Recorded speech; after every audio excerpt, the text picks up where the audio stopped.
இந்த பதிவை முழுமையாக பாருங்கள். மறக்காமல் லைக் பண்ணிவிட்டு உங்கள் நண்பர்களோட பகிர்ந்துக்குங்க. அனைவருக்கும் கோபிநாத்தின் அன்பு வணக்கங்கள் நண்பர்களே. கண்டிப்பாக முழுமையாக பாருங்கள், உங்களுக்கு ஒரு விடை கிடைச்சிடும். ஏன்னா நிறைய பேர் நம்ம காணொளிகளில் காகத்துக்கு சாப்பாடு வச்சா கஷ்டம் போகும் அப்படின்னு சொல்லியிருப்போம்.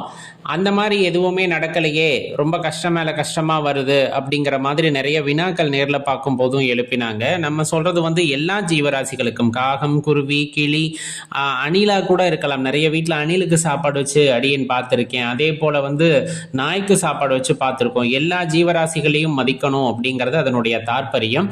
சில பேர் ஏன் இன்னும் கஷ்டம் வருது அப்படின்னு கேட்குறாங்க. காகத்துக்கு சாப்பாடு வச்சும் கஷ்டம் தீரலையே அப்படிங்கிறாங்க. கண்டிப்பாக நம்மளுடைய நம்பிக்கை என்ன அப்படின்னு பார்த்தோம்னா, இந்த காகத்தின் வடிவில் முன்னோர்கள் நம்மை ஆசீர்வதிப்பார்கள் அப்படிங்கிறது நம்முடைய நம்பிக்கையாக இருந்து வருகிறது. பொதுவாக சொல்ல போனால் காகம் ரொம்ப ஒழுக்கமான பறவை அப்படின்னு சொல்லுவாங்க, சுத்தமான பறவை அப்படின்னு சொல்லுவாங்க. நம்ம சுற்றுப்புறத்தை சுத்தப்படுத்துவதில் முக்கிய பங்கு வகிப்பது அப்படிங்கிறது அந்த காகம் அப்படின்னு சொல்லுவாங்க. இப்போ வீட்டில் சாப்பாடு வைக்கிறோம், அது சாப்பிட வருதுன்னா அங்கங்கே ஏதாச்சும் விஷப்பூச்சிகள் இருந்தாலும் அதை எடுத்துகிட்டு போயிடும், அதை சுத்தப்படுத்திடும். அது கிட்டத்தட்ட துப்புரவாளர் அப்படின்ட்டு நம்ம சொல்லலாம். நம்ம சுற்றுப்புறத்தை சுத்தமாக வச்சுக்கோ அப்படின்னு. அதனால தான் காகத்துக்கு சாப்பாடு வைங்க அப்படிங்கிறத சொல்லியிருப்பாங்க. இதில் இந்த முன்னோர்கள் ஆசீர்வாதம் அப்படிங்கிற ஒரு விஷயம் வருது இல்லையா, அது கிடைத்தால் வீட்டில் இருக்க கஷ்டம் போயிடும், தடைப்பட்ட திருமணம் நடக்கும், குழந்தை பேர் இல்லாமல் இருந்தாங்கன்னா அவங்களுக்கு அந்த பாக்கியம் கிடைக்கும். இந்த மாதிரி நிறைய சொல்லப்படும். அந்த நம்பிக்கைகள் தொடர்ந்து வந்து கொண்டிருக்கின்றன. ஆனா அதுல எதுவும் நடக்கலையே அப்படின்ட்டு ஒரு சாரார் கேட்கிறாங்க இல்லையா, அவங்களுக்கு ஒரு சின்ன விளக்கத்தை மட்டும் அப்படியே நீங்க பதிவு செய்ய விரும்புகின்றேன். என்னன்னா, முன்னோர்களுடைய ஆசீர்வாதம் வேண்டும் அப்படின்னா பெற்றோர்களை நம்ம பத்திரமா பார்த்துக்கிட்டு இருந்திருக்கணும், அவங்களுக்கான மரியாதையை கொடுத்துருக்கணும், அவங்கள சரியா அனுசரிச்சு வாழ்ந்திருக்கணும். பெற்றோர்களை கவனிக்காம, அவங்களுக்கு தேவையான விஷயத்தை எதையுமே செய்யாம, அவங்கள உதாசீனப்படுத்திட்டு, அவங்கள அவமானப்படுத்திட்டு இங்க நம்ம முன்னோர்களுக்கு உணவு வைக்கிறோம் அப்படிங்கும் போது அது கிட்டத்தட்ட கான்ட்ரடிக்ஷன் ஆனது, ஒன்னொன்னுக்கும் எதிர்மறையா இருக்கக்கூடிய விஷயம். நம்ம கண்ணுக்கு தெரியாத முன்னோர்களுக்கு சாப்பாடு வைக்கிறோம், அது காகம் மூலமா எடுத்துக்கணும், அதை நமக்கு நல்லது செய்யணும்னு நினைக்கிறவங்க, கண்ணுக்கு தெரிந்த பெற்றோர்கள், அவர்கள் மூலமாகத்தான் நம்ம வந்திருக்கோம், அவர்களுடைய ஒரு ஆசீர்வாதத்தை நம்மால் பெற முடியவில்லை அப்படிங்கும் போது முன்னோர்களுடைய ஆசீர்வாதம் பூரணமா நமக்கு கிடைக்காது. இதுதான் ஒரு சிலர் புலம்புறதுக்கான காரணமா இருக்கும். ஏன்னா தனக்கு கண்ணுக்கு தெரிஞ்ச அப்பா அம்மா அவங்கள கவனிக்காம இருப்பாங்க, அவங்களுக்கு சாப்பாடு போட்டிருக்க மாட்டாங்க, உரிய மரியாதை தந்திருக்க மாட்டாங்க. ஆனா நம்ம அன்னதானம் நிறைய செஞ்சுக்கிட்டு இருப்பாங்க, காகத்துக்கு சாப்பாடு வச்சிருப்பாங்க, எல்லா சாஸ்திரங்களை குறிப்பிடப்பட்ட எல்லாத்தையும் செஞ்சிருப்பாங்க. ஏன் கஷ்டம் போகலைன்னா, கண்ணுக்கு எதிராக தவறு செஞ்சுக்கிட்டு நம்ம போய் அடுத்த விஷயத்தெல்லாம் பண்றது மூலமா அந்த பிரச்சனைகள் தீருமானா கண்டிப்பா தீராது. உடனே நிறைய பேர் சொல்வது உண்டு, அவங்க செஞ்சது உங்களுக்கு தெரியுமா, அவங்க இப்படி கொடுமைப்படுத்தினாங்க, அப்படி கொடுமைப்படுத்தினாங்க, இவ்வளோ கஷ்டப்படுத்தினாங்க. எதுவாக இருந்தாலும் எல்லாமே இயற்கையில நடைமுறை தான். எல்லா உயிரினங்களிலுமே அது இருக்கும், மனிதர்கள் மட்டுமல்ல. இருந்தாலும் நம்முடைய முன்னோர்கள் ஆசீர்வாதம் கிடைக்க வேண்டும் என்றால் சில விஷயங்களில் பெற்றோர்களை நாம் அனுசரித்து தான் போக வேண்டியது இருக்கு. எல்லா விரலுமே ஒரு மாதிரி இருப்பது இல்லை.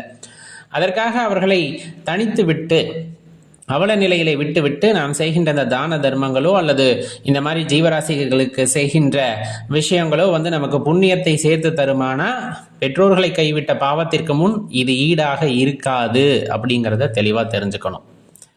அப்ப நம்ம தெளிவாக தெரிஞ்சுக்கணும் அப்படின்னா, குறைந்தபட்சம் பெற்றோர்களுடன் அன்பாக ஒரு பேச்சு, அன்பான பேச்சு அவர்களுடன் பேச வேண்டும். அவர்கள் கடைசி காலத்தில் இருக்காங்கன்னா அவங்களுக்கு நம்மால என்ன முடியுதோ, அவங்களுக்கு தேவை ரொம்ப குறுகியதாக தான் இருக்கும். நம்ம நினைக்கிற மாதிரி நிறைய ஆடம்பரமாக இருக்கிற அந்த மாதிரி இருக்கிறவங்களோட எண்ணிக்கை ரொம்ப கம்மி. அவங்களுடைய அடிப்படை தேவை என்ன, பேர குழந்தைகளை பார்க்கணும், பேர குழந்தைகளோட உரையாடணும், அவங்களோட விளையாடணும், அவங்களோட நேரம் செலவிடணும், தன் குழந்தைகளோட, அதாவது உங்களோட நேரம் செலவிடணும், மனசு விட்டு பேசணும் அப்படிங்கிறது தான். அதில் ஒரு சில எக்ஸப்ஷன்ஸ் இருக்கும், அதை நம்ம சொல்ல முடியாது. பட் அடிப்படையில் இப்படி மனம் கொண்டவர்களை உதாசீனப்படுத்திவிட்டு நாம் முன்னோர்களை வழிபாடு செய்கிறோம், குலதெய்வத்தை வழிபாடு செய்கின்றோம், காக்கைக்கு சாப்பாடு வைக்கிறோம், நாய்க்கு, பிரயோஜனமே இல்லை. அதில் பிரயோஜனமே இல்லை, தெளிவாக தெரிஞ்சுக்குங்க. அப்போ கண்ணெதிர இருக்கின்ற தெய்வத்தை நாம் விட்டு கண்ணுக்கு தெரியாத தெய்வங்களிடம் நாம் வரம் கேட்கின்றோம் அப்படின்னா அது ஒரு எதிர்மறையான விஷயம். அது சொல்ல போனா அதுக்கு வாய்ப்பு இருக்கான்னு கேட்டால் வாய்ப்பே இல்லைன்னா அடியேனுடைய கருத்து. மாறாக நம்ம சாஸ்திரங்கள்ல நிறைய விஷயங்கள் குறிப்பிடப்பட்டிருக்கலாம். அதெல்லாம் நடக்கும் என்றாலும் அதற்கு அவர்கள் தெளிவாகவே உணர்த்திட்டு தான் அடுத்த விஷயத்த சொல்லியிருப்பாங்க. தாய் தந்தையருக்கான மரியாதையை கொடுக்காமல் எந்த விஷயமும் ஈடேறாது அப்படிங்கிறத தான் பெற்றோர்களிடம் ஆசி பெற வேண்டும் அப்படிங்கிறது, குருவிடம் ஆசி பெற வேண்டும் அப்படிங்கிற விஷயத்தெல்லாம் வலியுறுத்தி சொன்னது. இதை கடைப்பிடிச்சு இப்போ நம்ம சொல்கிற மாதிரி நீங்கள் எல்லா தான தர்மங்களையும் செய்கிறீர்கள் அப்படிங்கும் போது கண்டிப்பாக உங்களுக்கான விமோக்ஷனம் கிடைக்கும். இது ஒரு பெரிய விவாதமாக இருந்தாலும், இது கசப்பாக இருந்தாலும் இதுதான் உண்மையும் கூட. உங்கள் வாழ்க்கையிலே படுகின்ற கஷ்டங்களிலிருந்து நீங்கள் வெளியே வர வேண்டும் என்றால் இதை கடைபிடித்துத்தான் பாருங்கள். கண்டிப்பா விமோக்ஷனம் அப்படிங்கிறது உங்களுக்கு கிடைக்கக்கூடும். ஆலயத்திற்கு போய் மூலவரை தரிசனம் செய்யும் போது கண்ணை மூடி நாம் இறை தரிசனம் செய்கின்றோம் அல்லவா, அதில் என்ன தவறு இருக்குது அப்படிங்கிறதான் இந்த பதிவில் ரொம்ப சுருக்கமாக பார்க்குறோம். மறக்காமல் இந்த வீடியோவை லைக் பண்ணிவிட்டு உங்கள் நண்பர்களோட பகிர்ந்துக்குங்க. நண்பர்களே அனைவரும் தெரிந்து கொள்ளட்டும். பொதுவாக இறை தரிசனம் மனசுக்குள்ளே பண்ணும்போது கண்ணை மூடி தரிசனம் பண்ணலாம். ஆனால் ஆலயத்துக்கு போகிறோம், அங்கே மூலவரை தரிசனம் செய்ய போகிறோம் அப்படின்னா அந்த நேரத்தில் நம்ம இந்த கண்ணை மூடி வேண்டுகின்றோம் அல்லவா, அந்த தவறை செஞ்சிடக்கூடாது. அதற்காகத்தான் இந்த பதிவு. பொதுவாக நம்ம ஒரு ஆலயத்துக்கு போகிறோம், ரொம்ப தூரத்தில் இருக்க ஆலயத்துக்கு போகிறோம், ரொம்ப நேரம் காத்திருந்ததுக்கப்புறம் அப்படியே கிட்டத்தில் மூலவர்கிட்ட போனோமே டப்புன்னு கண்ணை மூடிடுவோம். அங்கே தீவிரவாதனை நடந்துகிட்டு இருக்கோம். அதை பார்க்காம கண்ணை மூடி அப்பா எல்லாத்தையும் நல்லா வச்சுக்கோ, என்ன நல்லா வச்சுக்கோ, கார் வாங்கணும், வீடு வாங்கணும், என்ன வேண்டுதலை வைக்கிறதுனே தெரியாமல் அங்கே போய் அடுக்கடுக்காக வச்சுக்கிட்டு இருப்போம். அந்த தப்பை எப்போவுமே பண்ணாதீங்க. தீபாராதனை பார்க்கும்போது அவங்க அந்த மூலவரோட அங்கங்களை எல்லாம் ஒவ்வொன்றாக நமக்கு காண்பிப்பார்கள். ஒவ்வொன்றும் ஒவ்வொரு தத்துவம் சார்ந்தது. அந்த பாத தரிசனம் அப்படிங்கிறது கண்டிப்பாக எல்லாருமே காண வேண்டிய தரிசனம் அப்படின்னு சொல்லக்கூடியது. அப்போ மற்ற அங்கங்கள் எல்லாம் காட்டும் பொழுது கண்டிப்பாக ஒவ்வொரு அவயங்களாக நாம் பார்க்க வேண்டும். ஒவ்வொன்றுக்கும் பிறகு ஒரு பெரிய விஷயம் சொல்லப்படும், தத்துவம் சொல்லப்படும். அதை உணர்ந்து அதுக்கப்புறம் நம்ம ஒவ்வொன்றா பார்த்துக்கலாம். ஆனால் பண்ணக்கூடாத தப்பு அப்படின்னா அந்த இடத்துல போய் கண்ணை மூடி நிற்கிறது. அப்போ எப்பையெல்லாம் வழிபாட்டின் போது கண்ணை மூடி நிற்கலாம் அப்படின்னா, ஆலயங்களுக்கு போனால் எக்காரணத்தை கொண்டும் கண்ணை மூடி அந்த தரிசனம் பார்க்காம மூலவருக்கு முன்னாடி நிற்கக்கூடாது. நல்லா பார்த்துக்கலாம். அப்புறம் அந்த சைடு ஓரமாக வருவோம் இல்லையா, தரிசனத்தை முடிச்சுட்டு ஆலயத்தில் ஒரு இடத்துல அமருங்கள். அமர்ந்து கண்ணை மூடுங்கள்.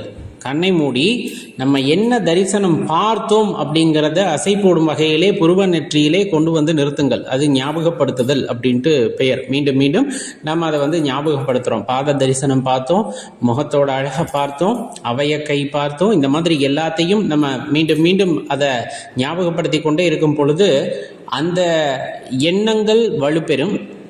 அந்த நேரத்தில் நீங்கள் மனதார நீங்கள் வேண்டுதலை வச்சுக்கலாம். அதுக்கு பதிலாக கோவிலில் போய் சுவாமியை பார்த்து ரசிக்கணும், அந்த அழகை ரசிக்கணும். அந்த நேரத்தில் வேண்டுதல்லாம் கொண்டு போனீங்கன்னா மனக்கண்ணில் வேற ஓடும், புறக்கண்ணில் நம்மளால் பார்க்கறத உள்ளே கொண்டு போக முடியாது. அதனால தான் சில ஆலயங்களுக்கு திருப்பதி இங்கெல்லாம் போனால் சுவாமியை பார்த்த மாதிரியே இல்லையே அப்படின்னு சொல்லுவோம் இல்லையா. காரணம் என்னென்னா நம்ம சுவாமியை பார்க்கறதே இல்லை, கண் மட்டும் சுவாமியை பார்க்கும். ஆனால் நமது அறிவு கண்ணில் நின்று அந்த அனுபவத்தை பெறாது. மாறாக அந்த அறிவு எங்கே போயிடுது அப்படின்னா வேண்டுதலுக்கு போயிடும், எனக்கு இது வேணும் அது வேணும்னு. அப்போ அறிவு ஒரு விஷயத்தை அனுபவப்படாமல் அதை மனதிலே நிலைநிறுத்த முடியாது. அப்போ நீங்கள் திருப்பதிக்கு பெருமாளை பார்க்க போனாலும் சரி, பழனியில் முருகப்பெருமானை பார்க்க போனாலும் சரி, அண்ணாமலையாரை திருவண்ணாமலையில் தரிசிக்க போனாலும் சரி, தில்லையில் நடராஜ பெருமானை தரிசிக்க போனாலும் சரி, வேண்டுதல் எதுவும் இல்லாமல் உங்கள் பார்வையிலே அறிவை நிறுத்தி அந்த அறிவு அனுபவம் பெறும் வகையிலே நம்ம அப்படியே ரசித்து பார்க்கிறோம் அப்படின்னா அந்த உருவம் அப்படிங்கிறது நம்ம மனசில் அப்படியே நிலை பெற்று இருக்கும். அந்த ரகசியத்தை தான் நம்ம முதல்ல தெளிவாக தெரிஞ்சுக்கணும். அதனால் அந்த இடத்துல போய் நீங்கள் எதுவும் வேண்டாம், வேண்டத்தக்கது அறிவோயினி அப்படிங்கிற மாதிரி நமக்கு என்னவெல்லாம் வேணுமோ அது இறைவனுக்கு தெரியும்.